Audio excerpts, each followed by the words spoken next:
প্রিয় মুক্তিকামী ছাত্র জনতা, আমরা দেখতে পাচ্ছি যে আমাদের এই অভ্যুত্থান এবং বিপ্লবের পরেই দেশে অরাজকতা নাশকতা করছে ফ্যাসিস্ট এবং তাদের দোসররা। আমরা দেখতে পাচ্ছি যে বিভিন্ন জায়গায় এখন গোলাগুলি চলছে, মন্দিরে হামলা হচ্ছে এবং নাশকতা ও লুটপাট করছে। আমরা মনে করি আমাদের যে ছাত্র নাগরিকদের অভ্যুত্থান তাকে নস্যাৎ করার জন্যই পরিকল্পিতভাবে এই ধরনের ঘটনা হচ্ছে। আমরা মুক্তিকামী ছাত্র জনতাকে সজাগ এবং সতর্ক থাকতে আহ্বান জানাচ্ছি এবং আমাদের যে অন্তর্বর্তীকালীন সরকার, আমরা সেই সরকারের যে প্রস্তাবনা 24 ঘন্টার সময় নিয়েছিলাম, জরুরি পরিস্থিতি মোতাবেক আমরা এখনই তার একটি রূপরেখা ঘোষণা করছি। আমরা সিদ্ধান্ত নিয়েছি যে সর্বজন গ্রহণযোগ্য আন্তর্জাতিক খ্যাতিসম্পন্ন নোবেল পুরস্কার বিজয়ী ডক্টর মোহাম্মদ ইউনূসকে প্রধান উপদেষ্টা করে অন্তর্বর্তীকালীন সরকার গঠন করা হবে এবং ডক্টর মোহাম্মদ ইউনূসের সাথেও আমাদের কথা হয়েছে।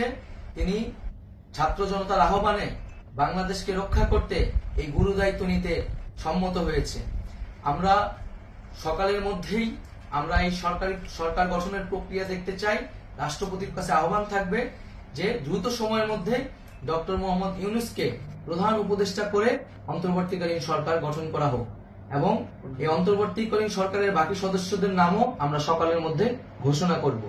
প্রিয় বন্ধুগণ, দেশে যে অরাজকতা চলছে, মানুষের জীবনের নিরাপত্তাহীনতা চলছে, সেজন্য আমরা রাষ্ট্রপতির কাছে আহ্বান জানাচ্ছি দেশে আইন শৃঙ্খলা পরিবেশ ফিরিয়ে আনার জন্য দ্রুত সময়ের মধ্যে কার্যকর ব্যবস্থা নিতে হবে এবং আইন শৃঙ্খলা বাহিনীকে সহযোগিতা করার জন্য মুক্তিকামী ছাত্র জনতাও রাজপথে থাকবে এবং অন্তর্বর্তীকালীন সরকার গঠন না হওয়া পর্যন্ত মুক্তিকামী ছাত্র জনতাকে রাজপথে থেকে তাদের যে অভ্যুত্থান, সেই অভ্যুত্থানকে রক্ষা করতে হবে।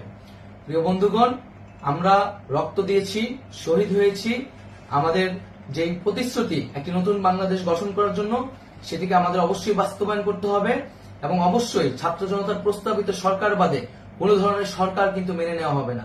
আমরা বলেছি কোনো ধরনের সেনা শাসিত সরকার অথবা সেনা সমর্থিত সরকার অথবা এই ফ্যাসিস্টদের দোসরদের কোনো বি টিম সরকার কিন্তু আমরা মেনে নেব না। কোনো গণবিরোধী সরকারকে মেনে নেওয়া হবে না।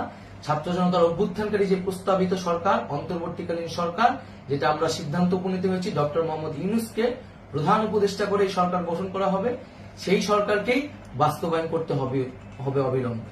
আগামীকাল সকাল থেকে সকলকে আহ্বান জানাচ্ছি রাজপথে থাকার জন্য এবং আমাদের যে সাম্প্রদায়িক সম্প্রীতি এবং রাষ্ট্রীয় সম্পদ রক্ষা কমিটির ঘোষণা হয়েছে বৈষম্যবিরোধী ছাত্র আন্দোলনের নেতৃত্বে, সকল পাড়ায় পাড়ায় এলাকায় এলাকায় সেই কমিটি পাহারায় থাকবে। আমাদের সংখ্যালঘু কমিউনিটিকে আমাদের রক্ষা করতে হবে, রাষ্ট্রীয় সম্পদ এবং এই দেশকে রক্ষা করতে হবে আমাদের।